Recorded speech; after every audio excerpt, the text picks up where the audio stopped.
Les invitamos a escuchar el Catecismo de la Iglesia Católica, dirigido por Monseñor José Ignacio Munilla.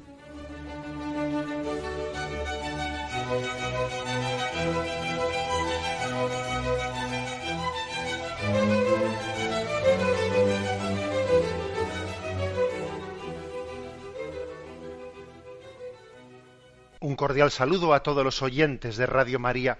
Un día más, con la gracia del Señor, proseguimos el comentario del Catecismo de nuestra Madre la Iglesia.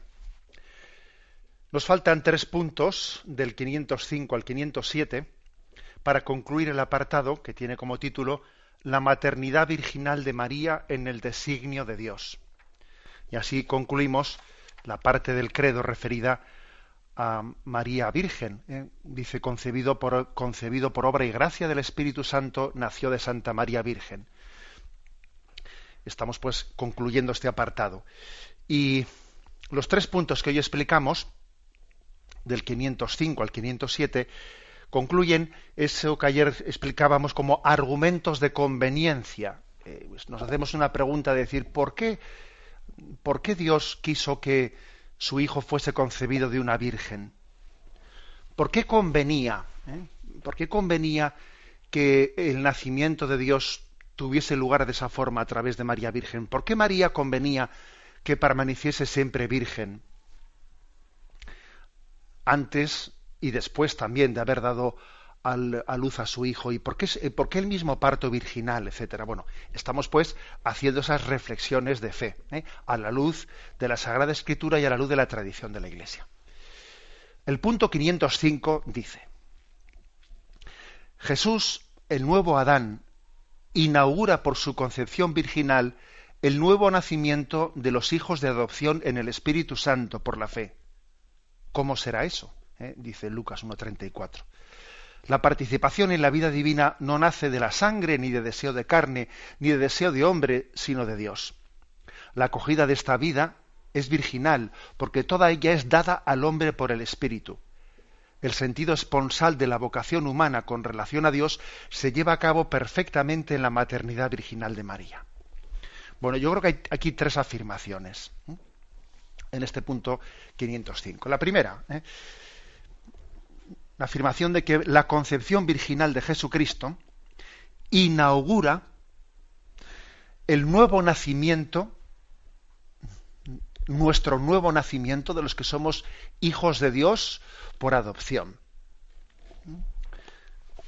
Él es el Hijo de Dios y fue concebido virginalmente. Nosotros somos, por gracia, por participación, hijos de Dios también, por participación de Él, y también tenemos como, digamos, un nuevo nacimiento también, entre comillas, milagroso, también virginal.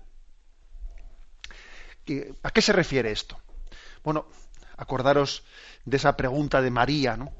Esa pregunta de María, cuando el ángel le anuncia que va a ser madre de Dios, y le dice, ¿cómo será eso? Pues no conozco varón. No, vamos, ¿eso cómo puede ser? O sea, si no hay elemento humano. Bueno, pues algo así somos nosotros, es algo así, ¿no? Ocurre con nosotros. Dios quiere hacernos hijos de Dios. Dios quiere hacernos santos, hijos del Dios que es santísimo, ¿no? Y quiere hacernos santos. Entonces nosotros le decimos, igual que María le dijo, ¿cómo será eso? Pues no conozco varón. Nosotros le preguntamos, pero ¿cómo es posible que alguien viejo vuelva a nacer? ¿Cómo es posible que un pecador vaya a llegar a ser santo? ¿Cómo es posible que un corazón endurecido, o que un genio indomable, o que un hábito de impureza venga a recaer en él, o que una pereza que está instalada, o que un egoísmo que ya es connatural, ¿cómo es posible que esto cambie? Nosotros nos aplicamos la pregunta de María, ¿cómo será eso? Pues no conozco varón. La aplicamos a otro nivel, ¿no? A nivel espiritual, y decimos, pero ¿cómo es posible que yo, siendo un pecador, pueda llegar a ser hijo del Altísimo y además esté llamado a ser santo? ¿Cómo será eso? Pues no conozco varón. Es como decir, en nuestro caso concreto, ¿no? Pero ¿cómo será eso si eso para mí es imposible? Si es imposible ser santo con nuestras fuerzas, pero si es que eso es pedirle peras al olmo. ¿Cómo podemos nosotros ser santos, no? Y entonces, igual que a María le respondió el ángel, también nos responde a nosotros. El Espíritu Santo vendrá sobre ti y la fuerza del Altísimo te cubrirá con su sombra. Y tú nacerás también, vas a tener un nacimiento entre comillas virginal, un nacimiento en el que Dios hará de ti alguien santo. Es por lo tanto, convenía que Jesús no naciese de ese nacimiento virginal para que también nosotros tengamos esperanza de que Dios lo puede todo, de que Dios puede hacer de nosotros también hijos de Dios en una vida santa. Acordaros de ese diálogo de Jesús con Nicodemo, que lo tenemos en el capítulo 3 de San Juan, que es un diálogo hermoso. Había un fariseo llamado Nicodemo, jefe de judíos. Este fue a ver a Jesús de noche y le dijo: Rabí, sabemos que has venido de parte de Dios como maestro, porque nadie puede hacer los signos que tú haces si Dios no está con él. Jesús le contestó: en verdad te digo, el que no nazca de nuevo no puede ver el reino de Dios. Nicodemo le pregunta: ¿cómo puede nacer un hombre viejo? ¿Acaso puede por segunda vez entrar en el vientre de su madre y volver a nacer? Jesús le contestó: en verdad te digo, el que no nazca de agua y del Espíritu no puede entrar en el reino de Dios. Lo que nace de la carne es carne, lo que nace del Espíritu es espíritu. No te extrañe de que te haya dicho: tenéis que nacer de nuevo. El viento sopla donde quiere y oyes su ruido, pero no sabes de dónde viene ni a dónde va. Así es todo el que ha nacido del Espíritu. Nicodemo, tienes que volver a nacer de nuevo. Tienes que volver a nacer de Dios. Tienes que tener un segundo nacimiento. Y eso nos lo dice a cada uno de nosotros. Y ver el nacimiento virginal de Jesucristo por obra del Espíritu Santo nos da esperanza. El que llevó a cabo esa acción milagrosa, que a nosotros nos hace hermanos de Jesucristo, porque estamos asociados a Él, no lo olvidemos, ¿no? Él es el primogénito, y nosotros estamos asociados a nuestro hermano mayor, que es Jesucristo, nos promete también un nacimiento virginal, a una vida santa. Y algo así ocurre, pues cuando recibimos el perdón sacramental en el sacramento de la penitencia, cuando somos especialmente bautizados y nacemos a una vida nueva, cuando el Señor nos da la gracia de la conversión, nacemos de nuevo. Bien, continúa adelante este punto 505 y leo las siguientes dos frases que dicen: la participación en la vida divina no nace de la sangre, ni de deseo de carne, ni de deseo de hombre, sino de Dios. La acogida de esta vida es virginal, porque toda ella es dada al hombre por el Espíritu. Bueno, la afirmación que se hace aquí es el hecho de que nosotros estamos llamados a participar de la vida divina.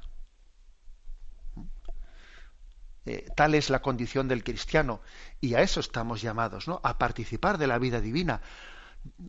Participamos de la condición de Jesús de ser hijo de Dios, y eso es algo que no viene, que no puede ser exigido por la condición humana. Eso es algo que supera totalmente nuestros derechos, lo exigible y, si me permitís, diría yo, hasta lo soñable. Aunque es verdad que a la hora de soñar no solemos tener límites, ¿eh? Pero participar de la vida divina, eso no puede ser, no puede nacer de nuestra carne, ni de nuestros méritos, ni de nuestro... No, nace de Dios. En el fondo tenemos que pedir el don de desearlo, como un don. Deseo desearlo, deseo ser santo. Deseo desearlo para que así yo pueda acogerlo cuando Dios quiera dármelo, ¿no? Aspirar a ello ya es una gracia. Aspirar a ser hijo de Dios, a ser santo, es una gracia. Con que llegar a serlo no te digo nada. Pero digamos, es una aspiración que uno dice: bueno, estás soñando, pero ¿cómo puedes tú ¿Cómo tú puedes aspirar a eso? Pero ¿no es hasta falta de humildad, acaso, aspirar a ser santo? ¿No es falta de humildad? Y entonces María nos dice, no digas eso, porque, mira, yo soy madre de Dios y jamás hubiese podido llegar a aspirar a eso. Y Dios me ha dado esa condición de madre de Dios. Con lo cual tú no pienses que faltas a la humildad por aspirar a ser hijo de Dios, a ser santo. Es decir, el ejemplo de María nos enseña a ser humildes aspirando a la santidad. Porque nosotros nos pensamos que ser humildes, nada, yo no como no soy nada, como no valgo para nada, pues yo pues no puedo ser santo y entonces pues estoy llamado a ser un pecador, ¿no? Y entonces pues yo me autodesprecio y no me quiero a mí mismo y tengo un autoconcepto de mí mismo absolutamente bajo, ¿no? Eso no es ser humilde, eso es una falsa humildad. La humildad, la verdadera humildad es aquella que dice, yo todo lo temo de mí, pero todo lo espero de Dios. Esa es la verdadera humildad.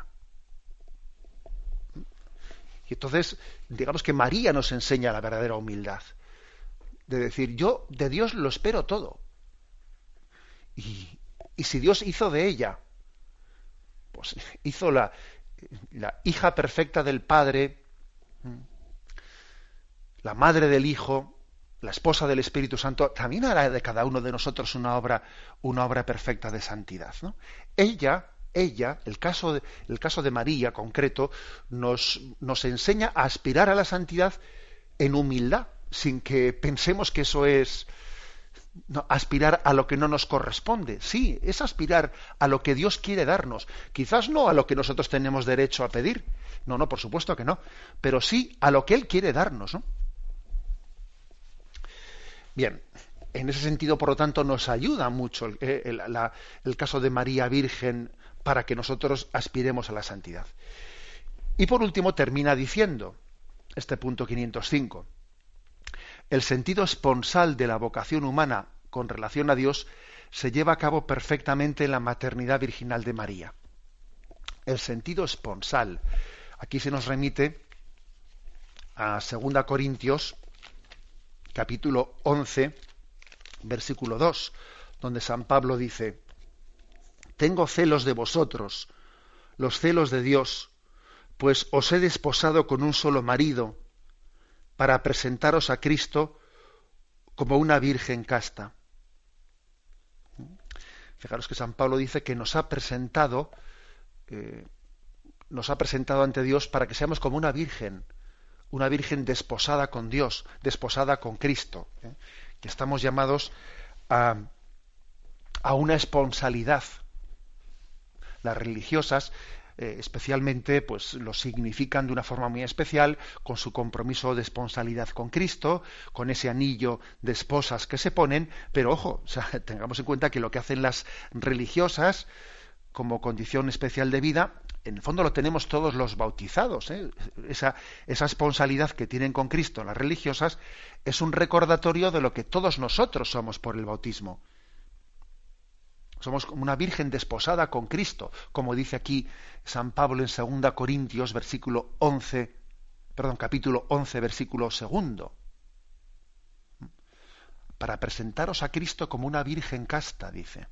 Bueno, ¿qué significa eso? Pues significa que nuestra afectividad pues tiene que estar puesta en Cristo, que tenemos que tener un corazón indiviso, un corazón no dividido, un corazón que sea el de Cristo, saber amar, ¿no? Saber no únicamente ser fiel, no únicamente ser cumplidor, porque sería un error pensar, a ver, ser cristiano es cumplir, venga, cumplir esto, cumplir lo otro, cumplir mandamientos, cumplir. No, vamos a ver, no es únicamente cumplir, es cumplir amando, y es el amor el que me lleva a ser fiel, es la esponsalidad con Cristo, la que me permite, la que me capacita para la fidelidad.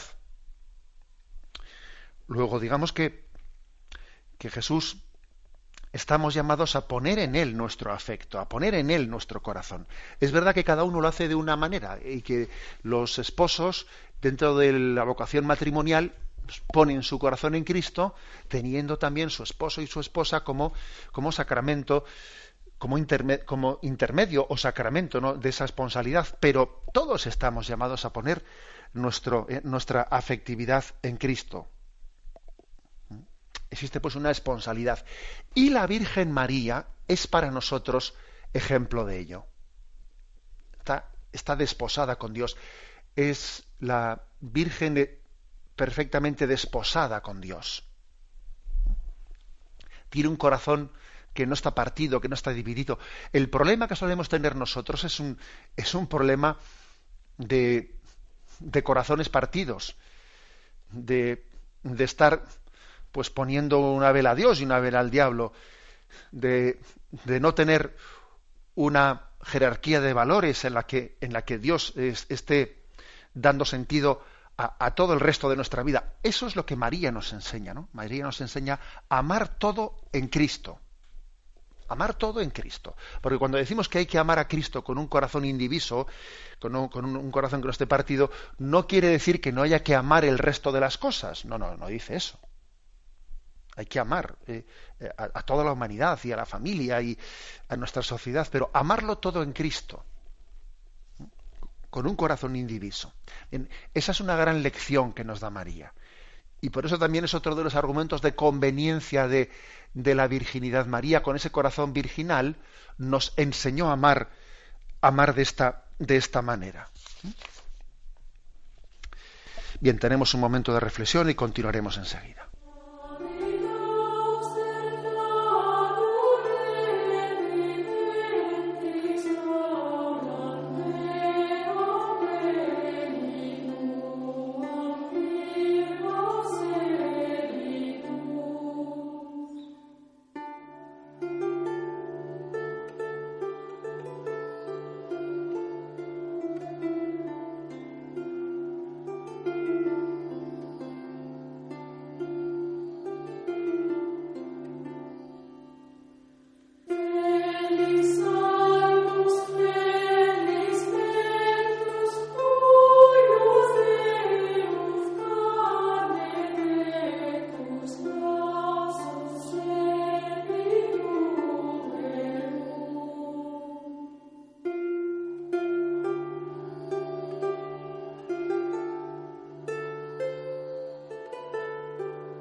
Escuchan el programa Catecismo de la Iglesia Católica con Monseñor José Ignacio Munilla. Pasamos al punto 506. María es virgen porque su virginidad es el signo de su fe no adulterada por duda alguna y de su entrega total a la voluntad de Dios. Su fe es la que le hace llegar a ser la madre del Salvador. Aquí viene una cita de San Agustín que luego leeremos. Otro argumento, pues, por lo tanto, en este punto 506, de por qué convenía que María fuese virgen en el designio de Dios y además qué es lo que ello significa para nosotros. Porque la virginidad de María para nosotros es imitable, no solamente es admirable, no, además de admirable es imitable. no en el sentido literal de la palabra, pero sí imitable, cada uno de una manera diferente en su vida. Dice que la virginidad de María es signo de su fe, no adulterada por duda alguna. Es decir, que no estemos pensando únicamente en la virginidad en el sentido físico de la palabra, que también. Porque, ojo, aquí habría un riesgo.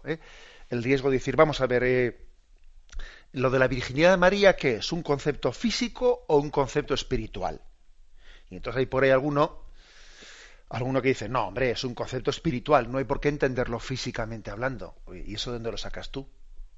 La tradición de la Iglesia siempre ha entendido la virginidad de María en el sentido pleno de la palabra. Físicamente hablando es virgen y espiritualmente hablando también es virgen. Es decir, no vale, o sea, es decir, es un recurso absolutamente ideologizado el pretender recurrir a un supuesto pues genio literario para decir que esto es una perdone, no proyecte usted en la Sagrada Escritura sus ideologías. No las proyecte. O sea, leamos en la Sagrada Escritura con un corazón desprendido de prejuicios, de puntos de partida. Dios es Dios y Dios es soberano para hacer las cosas como Él entienda que tiene que hacerlas. Entonces, no hagamos esa oposición entre virginidad física o virginidad espiritual. Oiga, las dos cosas. Y la virginidad física es el signo de otras cosas en concreto, también de una virginidad en la fe. Esto es lo que dice este punto, 506. Es el signo de la fe pura que tuvo María. Porque obviamente sería bastante contradictorio pues que María hubiese sido físicamente virgen, pero que luego no hubiese tenido un corazón virgen. Me refiero a un corazón turbio, un corazón o una fe turbia, una fe llena de desconfianzas. No, hombre, sería bastante incompatible, ¿no? La virginidad que Dios le da, incluso físicamente, es un signo de un corazón virginal. Y el corazón virginal de María, entre otras cosas, se significa especialmente en la fe pura y transparente. En una fe, dice aquí, no adulterada por las dudas. Es un texto del Concilio Vaticano II, de la Lumen Gentium. Una fe no adulterada por duda alguna. Si Jesús nos dijo que teníamos que volver a ser como niños para poder entrar en el reino de los cielos, la Virgen María no perdió nunca la inocencia del niño. En lo que nosotros entendemos, ¿no? Pues por la inocencia del niño. Que, por cierto, existe una devoción a la Virgen Niña muy hermosa, que en muchos lugares pues ha servido también para ser como un acicate a cuidar también la inocencia de los niños.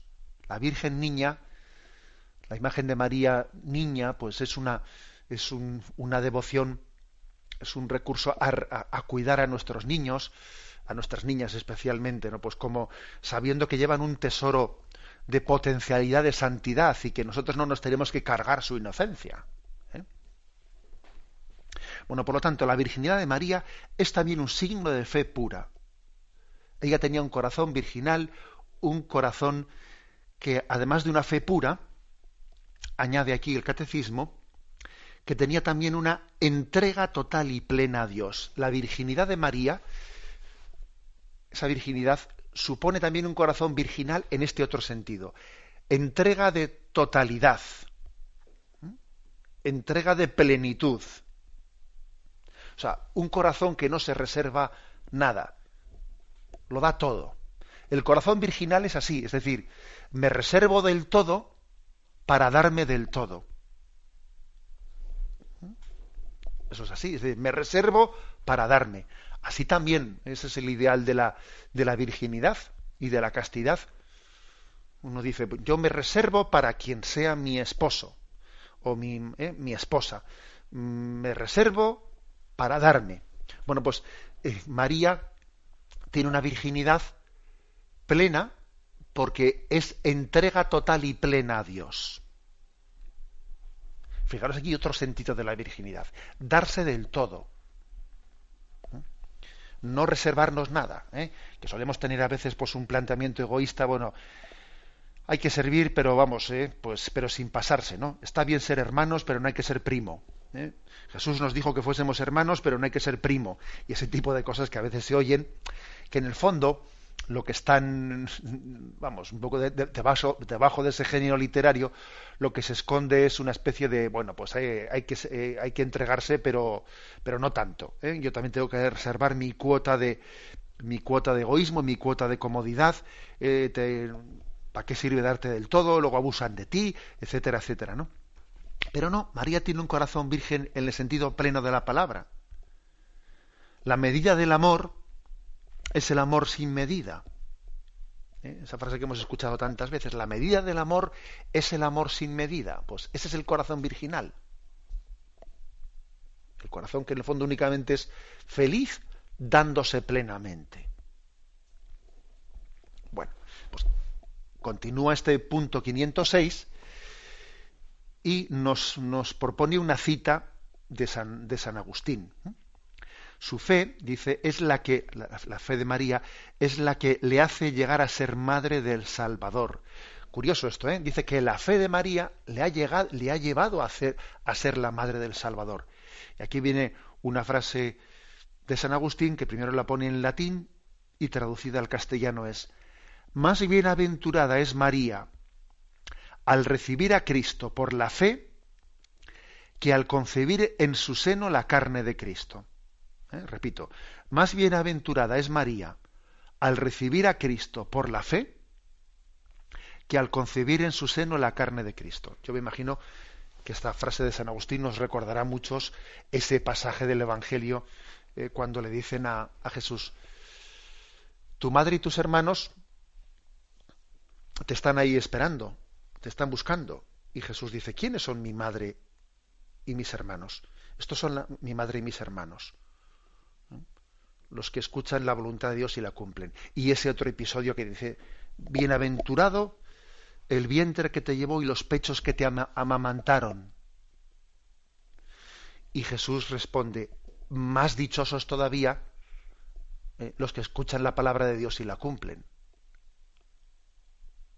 Es curioso, porque parece como que uno podría decir: oye, que Jesús ha rechazado un piropo para su madre, porque uno le había dicho: viva tu madre, ¿no? Bienaventurada tu madre. Le dice: dichoso el vientre que te llevó y los pechos que te amamantaron. Y entonces parece que Jesús rechaza el piropo dirigido a su madre. Pues eso parece un poco raro, porque un hijo parece que tiene que sentirse, no sé, pues halagado con que su madre sea ensalzada, pero sería un error. Lo tenéis en Lucas capítulo 11, versículo 26 y 27. Jesús respondió diciendo: dichosos más bien los que escuchan la palabra de Dios y la cumplen. No está rechazando el piropo para su madre. Lo que está diciendo es que su madre es más dichosa, es más bienaventurada por haber acogido en la fe la llamada de Dios que por haber sido madre meramente físicamente. O sea, es más meritorio el que María acogiese plenamente la llamada de Dios en la fe que el que físicamente meramente haya llevado a Jesús dentro de ella. Pero claro, llevarlo solamente físicamente, eso no es meritorio.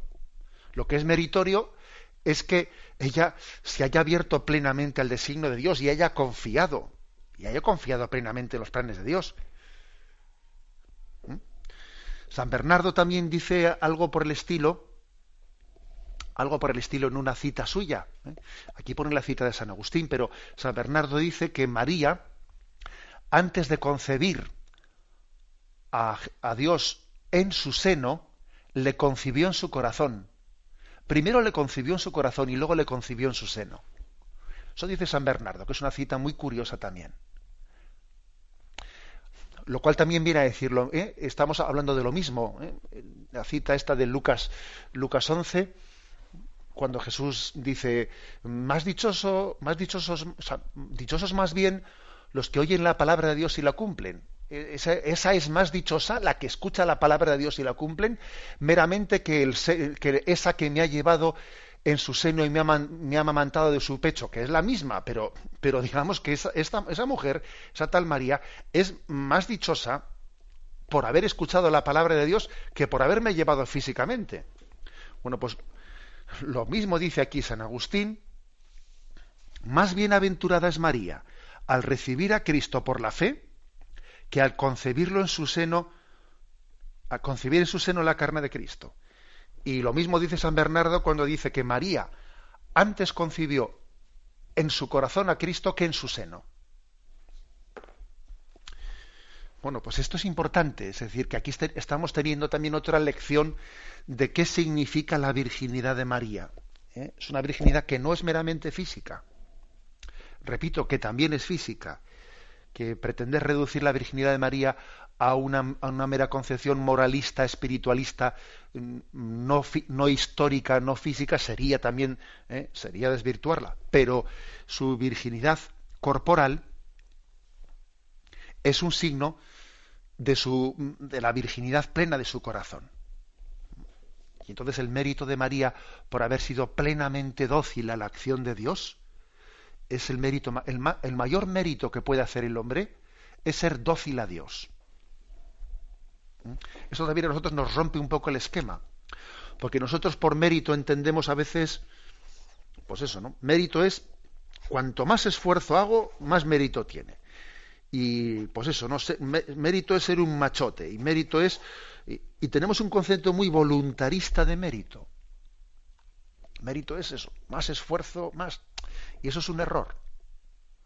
El mérito no es proporcional al esfuerzo. El mérito es proporcional al amor, que es distinto. Bien es verdad que el amor nos suele llevar a sacrificarnos y a esforzarnos, pero el mérito no es proporcional al esfuerzo. Hay mucha gente que se esfuerza muchísimo y no tiene ningún mérito, porque lo hace por voluntarismo y lo hace por vanidad. Anda que no hay gente que se esfuerza por guardar el tipo. Y los sacrificios que hacen en los gimnasios de aquí y allá, y con la comida, y los sacrificios que hacen, ¿no?, por tener el tipo perfecto. Unos sacrificios que muchos no los haríamos ni remotamente. Y eso tiene mérito, no tiene ningún mérito. Ante Dios no tiene ningún mérito, porque es que no está movido por el amor, está movido por la vanidad. Luego, recordad que el mérito, y María nos lo enseña, el mérito no es proporcional al esfuerzo, al cansancio, no, es proporcional al amor y a la docilidad. Y es una gran lección la que nos da María, la que se deja conducir por el Espíritu, la que se deja hacer por la gracia de Dios, ser dócil a Dios. La mejor forma de colaborar con Dios, me lo habéis escuchado más de una vez, es no estorbarle, dejar que Dios lleve a cabo su obra en nosotros. Tenemos un momento de reflexión y continuamos enseguida.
pasamos al punto 507, que dice así: María es a la vez virgen y madre, porque ella es la figura y la más perfecta realización de la Iglesia. La Iglesia se convierte en madre por la palabra de Dios acogida con fe, ya que por la predicación y el bautismo engendra para una vida nueva e inmortal a los hijos concebidos por el Espíritu Santo y nacidos de Dios. También ella es virgen, que guarda íntegra y pura la fidelidad prometida al esposo. Este punto 507 está cogido literalmente de dos citas de la Lumen Gentium del Concilio Vaticano II. La afirmación primera: María, ella es capaz de asumir al mismo tiempo dos condiciones que parecen contradictorias. María es virgen y María es madre. Y entonces, en ese sentido, María es excepcional. Porque, bueno, pues porque hay, por ejemplo, hay santos pues que han tenido vida matrimonial y son modelo pues para los padres y las madres. Hay santos que han tenido pues una vida consagrada a Dios, religiosos, y son modelo especialmente pues para los que tienen una vocación en la vida consagrada, ¿no? Pero es que María es modelo para los dos. María es modelo para la familia, porque es madre de familia, y María es modelo para la vida religiosa, es la perfecta consagrada a Dios. Y entonces es curioso porque ella compagina esas dos cosas, ser virgen y ser madre. Convenía también que María no tuviese esa virginidad para que pudiese ser modelo directo de todos los estados de vida. Y esto me parece muy subrayable, ¿eh? No sé si hemos caído en cuenta de ello. Hombre, es verdad que también puede haber pues, santos que en una época de su vida, los hay que estuviesen casados y luego enviudaron y después entraron en la vida religiosa y tienen una parte de su vida, una primera parte de su vida que son modelo para la vida matrimonial y una segunda parte de su vida que son modelo pues de la consagración virginal, etcétera. Bien, pero son en dos momentos distintos de su vida. Pero es que en María es al mismo tiempo. María es modelo de madre de familia, es modelo de esposa y es modelo de virgen consagrada a Dios. Y todo ello al mismo tiempo. Eso es entrañable. Dios la ha querido hacer así para que sea madre de todos. Para que sea madre de todos. Para que su vocación sea que en ella nos veamos reflejados todos. Se ve reflejado el sacerdote, se ve reflejado, por ejemplo, fijaros, para un sacerdote que es celebrar la Santa Misa y en el momento de la consagración, cuando coge en sus manos el pan y pronuncia las palabras de la consagración, un sacerdote piensa en María, porque recuerda cómo María trajo, o sea, fue instrumento de Dios para llevar a cabo la encarnación, ¿no? Y uno dice, y el Señor me elige a mí para que a través de estas manos pecadoras lleve a cabo esta especie de prolongación de la encarnación que es la Eucaristía. Bueno, pues todos nos vemos reflejados en María, el sacerdote, la religiosa, la madre, el joven. Bueno, creo que tenemos que dar gracias a Dios, ¿no? Porque su vocación virginal la ha hecho madre de todos nosotros. Y luego continúa diciendo que es figura de la Iglesia.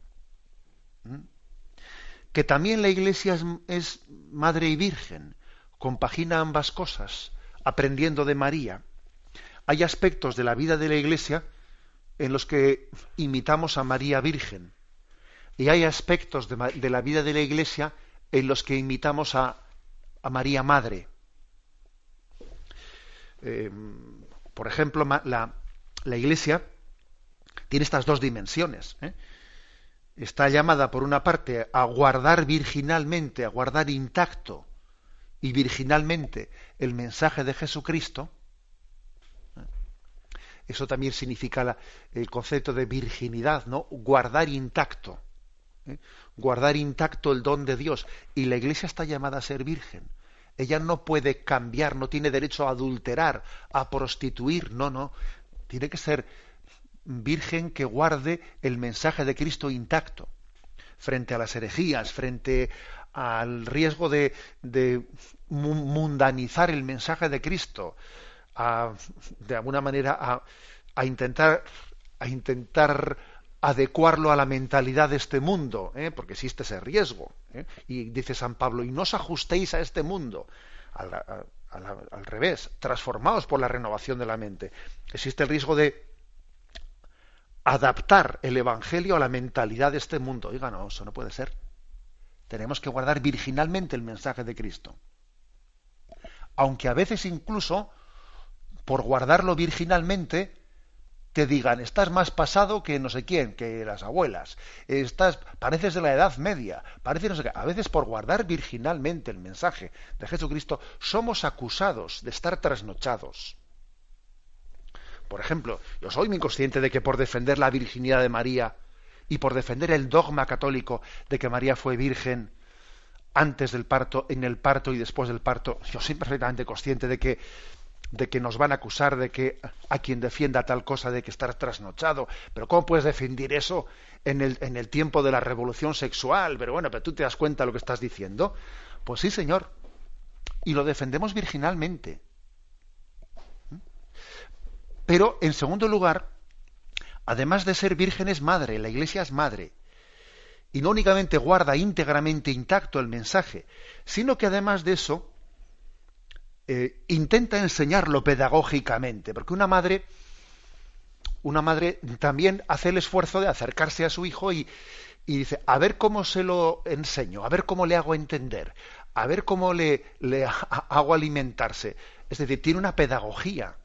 Entonces la Iglesia no se limita a decir, esto es así, y punto. No, luego es madre y se acerca a sus hijos e intenta también socorrerlos de sus dudas y sacarlos de los lugares en donde están corriendo riesgos, corriendo peligros. La Iglesia es virgen y es madre. Y las dos cosas las compagina. Y a veces por ser madre se acerca tanto a sus hijos y a lugares peligrosos y a lugares que son arriesgados que también pues corre riesgos. Se dicen, ¿dónde se mete la Iglesia? Se está metiendo donde no le llaman. Claro, pues claro que habrá que saber discernir dónde hay que estar y dónde no, pero a veces el amor de madre hace que uno no se quede quieto en el sillón de su casa, sino que diga, a ver a dónde voy a buscar a mis hijos. Y a María nos la imaginamos pues como hace la Iglesia, ¿no? Por las calles buscando a sus hijos perdidos. Me parece esto muy importante, es decir, María compagina esa doble condición de ser virgen y ser madre, y le enseña a la Iglesia las dos cosas, las dos dimensiones, los dos perfiles. Le enseña a la Iglesia a ser virgen y le enseña a la Iglesia a ser madre. Creo que esto es algo entrañable y con lo cual queremos concluir este capítulo que tiene como título La maternidad virginal de María en el designio de Dios.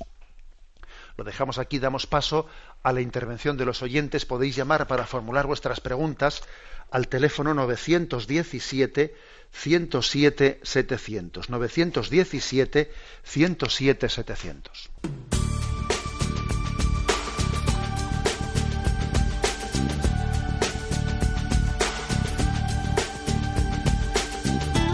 Radio María le ofrece la oportunidad de recibir en su casa sus programas favoritos.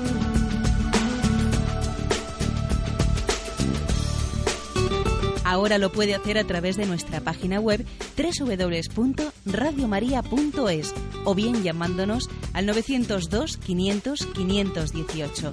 902 500 518.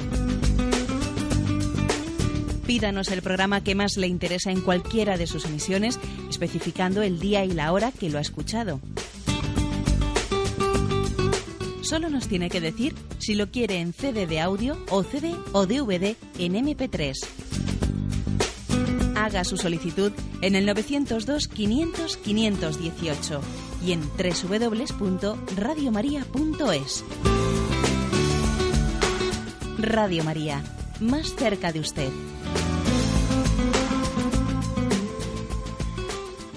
Escuchan el programa Catecismo de la Iglesia Católica con Monseñor José Ignacio Munilla. Sí, buenos días. ¿Con quién hablamos? Sí, con Miguel Ángel. Adelante. Señor. Adelante, Que Dios le bendiga. Mire, simplemente una pregunta que tenemos en nuestra familia y un poquito de disputa. Perdóneme que he cerrado el tema que ha tratado tan importante. Y es lo siguiente, cuando cuando se va a crear sepultura, para nosotros los católicos y demás, ¿es pecado, no es pecado, lo permite la Iglesia el que la persona, que se incinere a la persona? Esa es mi pregunta, nada más, monseñor. Gracias. Sí, la Iglesia permite la incineración, por lo tanto en absoluto es pecado, permite la incineración. Lo que pide es hacerlo con un sentido cristiano, porque es verdad que a veces la incineración pues se ha hecho con un sentido pagano, pero la incineración se puede hacer con un sentido religioso. Y lo que la Iglesia sí nos pide es que enterremos las cenizas, o sea, que las cenizas pues sean depositadas en un lugar santo de reposo. Y que no aventemos las cenizas. La verdad es que se ha extendido la costumbre de aventar las cenizas, olvidando que una de las obras de misericordia es enterrar a los muertos. Y enterrar a los muertos es una obra de misericordia que no cambia por el hecho de que un fallecido esté incinerado. Exactamente igual hay que enterrar al incinerado que al cadáver fallecido. Con lo cual la respuesta es: la incineración no tiene nada contrario al sentido cristiano, no es contrario, y eso sí, debemos también tener el uso de enterrar las cenizas, tratándolas como al propio cuerpo, al propio cadáver. Damos paso al siguiente oyente. Buenos días. Hola, buenos días, monseñor. Adelante. Una gran alegría oírle estos días hablar de la Virgen. O sea, ha sido para mí un gozo tremendo. Le explico rápidamente. Hace un montón de años, aquí en la parroquia se trajeron a un señor para que nos explicara teología. Y todo muy bien, pero cuando llegó el momento de la Virgen, pues bueno, se decantó clarísimamente que la Virgen, pues que el parto de la Virgen había sido un parto normal, como el de cualquier mujer. Por tanto, eso de virginidad física al menos que nada. Y cuál no sería mi sorpresa que además de eso me enteré que a muchas religiosas y a muchos sacerdotes se les estaba dando esas nociones. Y a mí me dijeron así como mucho secreto: pero tú no lo sabías. Entonces, claro, yo me quedé de verdad destrozada. O sea, no es que por eso mi amor grandísimo a la Virgen y mi fe en que efectivamente su virginidad estaba por encima de todo, dijera lo que dijera, quien lo dijera, pero supongo que a sus oídos y a los oídos de todas los sacerdotes llegaron esas noticias de que se estaba difundiendo de que la Virgen pues no era tal, o sea, no era tal, al menos físicamente. Escucho su respuesta. Muchísimas gracias. Pues sí, tenemos que decir que desgraciadamente ese momento histórico lo hemos vivido, que fruto, ¿no?, pues de ese momento, digamos, de desconcierto que se produjo allá por los años 80, 70, 80, 90, fueron unos años en los que el momento del posconcilio, vivido con poco equilibrio, alguno interpretando como si el concilio hubiese hecho una especie de reinterpretación del dogma, ¿no?, vaciándolo de contenido, unido a lo que suponía en la sociedad esa especie de revolución sexual, etcétera, conllevó que incluso en muchas facultades de teología se enseñase, que eso tenemos que entonar un mea culpa muy grande, que en nuestras facultades de teología se haya enseñado, por parte, claro, no oficialmente de la Iglesia, pero por parte de teólogos a los que les hemos permitido la enseñanza. Se enseñase que la virginidad no hay que entenderla en el sentido físico, que es un sentido espiritual, pero que la Virgen María tendría relaciones sexuales como cualquiera. Desgraciadamente esos errores tan grandes los hemos cometido. Y los obispos, pues también tenemos que entonar nuestro mea culpa, porque es un deber nuestro guardar íntegro el cometido. Os voy a decir, por ejemplo, que esta semana que hemos estado aquí explicando el tema de María, pues un servidor ha recibido unas cuantas cartas, no sé si 4 o 5 cartas, de algunas personas que escuchan el programa y les chirriaba que yo afirmase la virginidad de María, y les parecía: pero señor obispo, pero ¿cómo puede usted decir eso en los tiempos en los que corren? Bueno, en primer lugar, muchas de esas cartas son, casi todas son anónimas y no puedo contestarles personalmente. Pero en primer lugar les doy las gracias porque escuchen Radio María, a pesar de que tengan esas dudas de fe. Aprovecho para contestarles y decirles: os doy las gracias porque teniendo esas dudas de fe escucháis Radio María y me parece que Dios os está llamando a algo, ¿no? pero permitidme que os diga que yo no puedo decir otra cosa que la que he dicho, porque entonces sería un hijo infiel de la Iglesia. Y la doctrina de Cristo no es mía, es su doctrina, que la Iglesia guarda virginalmente.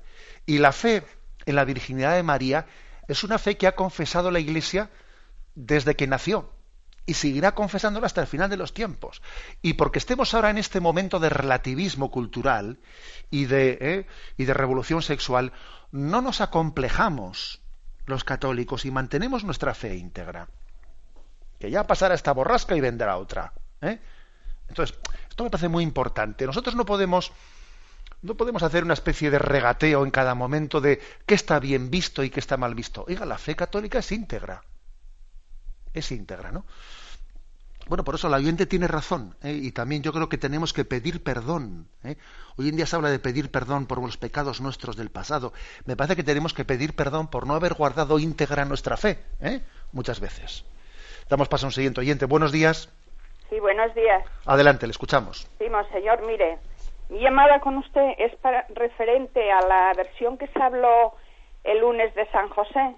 Sí. Yo no estoy de acuerdo de que él hubo una posibilidad de que fuese viudo y tuviese hijos, porque en principio para mí el Padre Eterno quiso coger para la Santísima Virgen un hombre libre de cadenas, puro y casto, y la Santísima Virgen en el templo, ella dijo que quería un chico que fuese un hombre, un esposo para ella, que fuese puro, que fuese virginal, y los sacerdotes pues pidieron seguramente al Padre Eterno un signo, ¿no? Y ese signo fue que los chicos que llevaban la vara para elegir a un esposo para María, floreció la de San José, con azucenas, que es la pureza de la virginidad.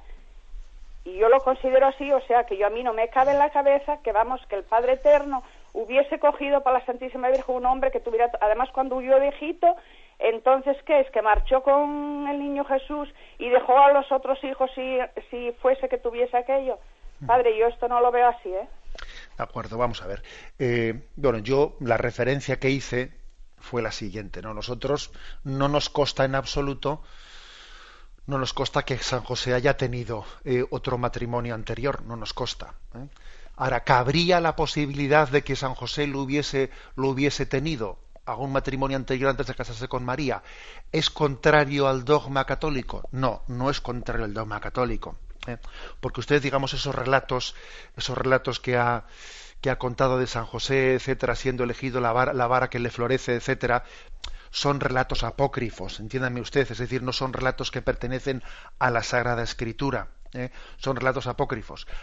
Ahora bien, que yo estoy con usted, en el sentido de que yo estoy convencido, parto de la suposición de que San José, desde luego, no era viudo, sino que se casó con María. Pero, digamos, no hagamos decirle al dogma más de lo que dice, porque digamos que no sería incompatible con el dogma católico que alguien pudiese suponer que San José hubiese estado casado anteriormente. Dicho de otra manera, si alguien dijese que María no es virgen, ¿estaría cometiendo una herejía? Sí, estaría cometiendo una herejía, porque hay un dogma que es el de la virginidad perpetua de María. Y si alguien dijese que él piensa que San José pudo tener un matrimonio anterior, ¿estaría cometiendo una herejía? No, no estaría cometiendo una herejía, porque eso no está definido dogmáticamente. Ahora bien, que yo estoy con usted en que no hay que pensar cosas raras, sino que parece que lo lógico es pensar pues que San José fuese soltero, ¿no? Y que por lo tanto la explicación de esos términos de los pasajes del Evangelio en los que aparece el término de los hermanos de Jesús, la interpretación lógica que tiene, como aquí el catecismo explícitamente lo dice en el punto 500, que allí lo explica claramente, es que, bueno, pues como dijimos, en el lenguaje semítico no se distingue, no hay término para distinguir primo, hermano, primo segundo. En el fondo, el concepto es, cuando se dice hermano, quiere decir pariente. O sea, que hay que entender que dice los hermanos de Jesús, bueno, pues sencillamente hay que decir los parientes de Jesús. Es la interpretación lógica que hay que darle a ese término, porque es que en el mundo semítico es así, no hay que darle más vueltas. Me despido con la bendición de Dios Todopoderoso, Padre, Hijo y Espíritu Santo. Alabado sea Jesucristo.